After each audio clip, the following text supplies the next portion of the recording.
Alveda King is with me now, the niece of Martin Luther King, of course, the daughter of the Reverend A.D. King.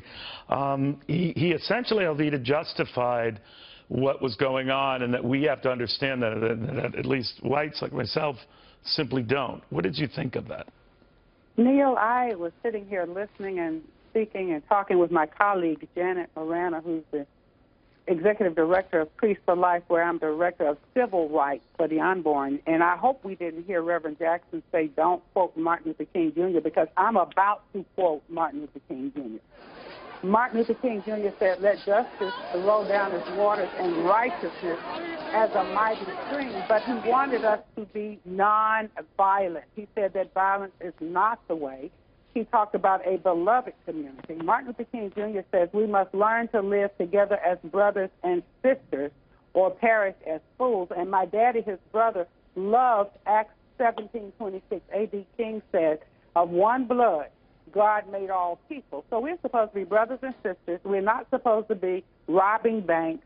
No, people should not be shot in the back. Of course not. Police officers should not be shot. Violence is not the way. Reverend Jackson should remember this. You know, I was in the same civil rights movement as he was. I was locked up and I was put in jail, and I was nonviolent. So this thing can be solved nonviolently. I believe Reverend Jackson used to believe that. But he's talking about this rage that evidences itself when we have incidents like this, and saying it didn't happen in Tulsa because authorities there quickly released a tape that seemed to show, I stress, that the policewoman shot needlessly. There was no weapon, what have you. What's been happening right now in North Carolina is just the opposite, and breeds suspicion that maybe authorities are hiding something. What did you think of that? Authorities are not hiding something. They're gathering evidence as quickly as they can. I actually believe when the governor said that, he decided last night as I was watching the coverage not to speak on the tapes until the family saw it. You're right. The family needs to see that. The evidence needs to come forth. Of course, police violence needs to stop. Of course, violence against each other, black-on-black crimes. Chicago is terrible. But he didn't make any reference to that. But he didn't make any reference to that. I'm not excusing what happens in some of these police shootings. No, a minority, I might point out. No. But the violence, the black-on-black violence in Chicago is quite real. That's what I'm saying. But deal with the bad apples in the police department. There are that. But all police officers are not bad. My mother's car was broken into in Atlanta, Neil, and it was a black-on-black crime, and the police were there quickly, brought order back into that community, calmed the senior citizens quickly. All police officers are not bad, but we do grieve with the families. Don't get me wrong. We grieve with the families.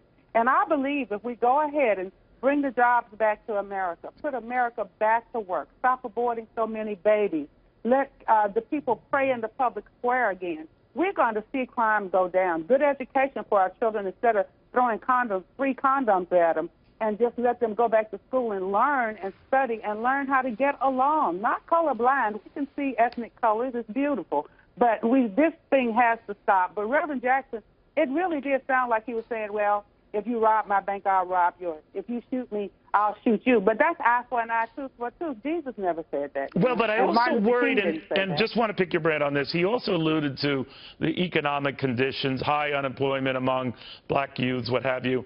And I readily agree, those statistics are eye-poppingly high.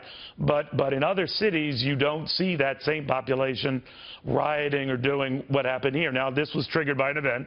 I understand that. But to lump those who are disadvantaged into always rioting, I thought was a leap there. There are beautiful people. Dr. Ben Carson's mother was disadvantaged, and she got her son back in school, and he's one of the best educated and most beautiful servants of America that you'll ever meet. So all disadvantaged people are not violent rioters. That's just not true. And so you can't say being disadvantaged gives me a right to be a rioter. Be a protester. Protest peacefully, which I know a lot of people in Charlotte are doing. And, you know, the African-Americans in Charlotte deserve not to have the city burned up and torn up. There are African-Americans right there in Charlotte that want a beautiful, safe community. They should be able to have that. All right, Alveda, thank you very, very much. I think Alveda hit on a very key point, and we're going to expand a little bit. That you do have the right to protest, but people in that city also have the right to go about their lives. What you do, that was disrupted.